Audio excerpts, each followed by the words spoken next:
So దీనివల్ల కేసీఆర్ గారికి ముక్కు ఉంది అనే దాని మీద కొంత వార్తలు సర్క్యులేట్ అవుతా ఉన్నాయి. దీని మీద మీరు ఏం చెప్తారు?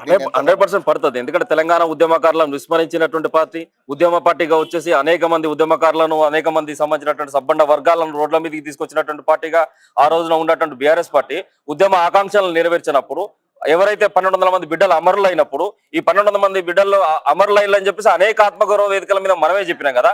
మరి 457 మంది మాత్రమే అమరులు అని చెప్పేసి మీ ప్రభుత్వం 10 ఏళ్ళు వచ్చిన తర్వాత కూడా ఆ కుటుంబాలకు న్యాయం చేయకపోతే ఉద్యమ ఆకాంక్షలు ఎట్లా నెరవేరినట్టు?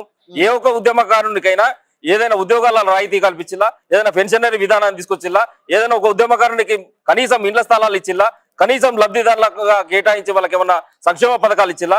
ఇయాటి వరకు ఎట్లాంటి సంక్షేమ పథకాలు ఉద్యమకారులకు లాభం జరగలేదు. 2001 నుంచి జెండా గద్దలు కట్టి జెండాలు మూసి, భుజాన జెండాలు మూసి జేబుకు చిల్లు పొడుచుకున్నటువంటి ఉద్యమ కార్యకర్తలు ఎంతో మంది ఉన్నారు.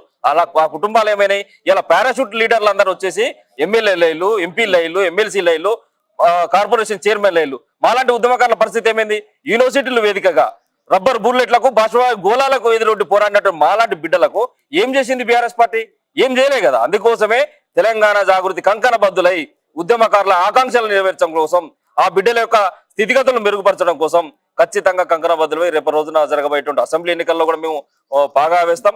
ఖచ్చితంగా ఈ యొక్క రాష్ట్రంలో ఉద్యమకారుల స్థితిగతులన్నీ కూడా మార్చడానికి తెలంగాణ జాగృతి ఒక్కటే వేదిక అని చెప్పేసి ఉద్యమకారులందరూ కూడా ఏకపక్షాన తెలంగాణ జాగృతిని కవితక్క గారిని సపోర్ట్ చేస్తూ తన వెనక నడవాల్సినటువంటి అవసరం ఉందని చెప్పేసి ఈ సందర్భంగా ఉద్యమకారులకు కూడా గుర్తు చేస్తాను. రైట్.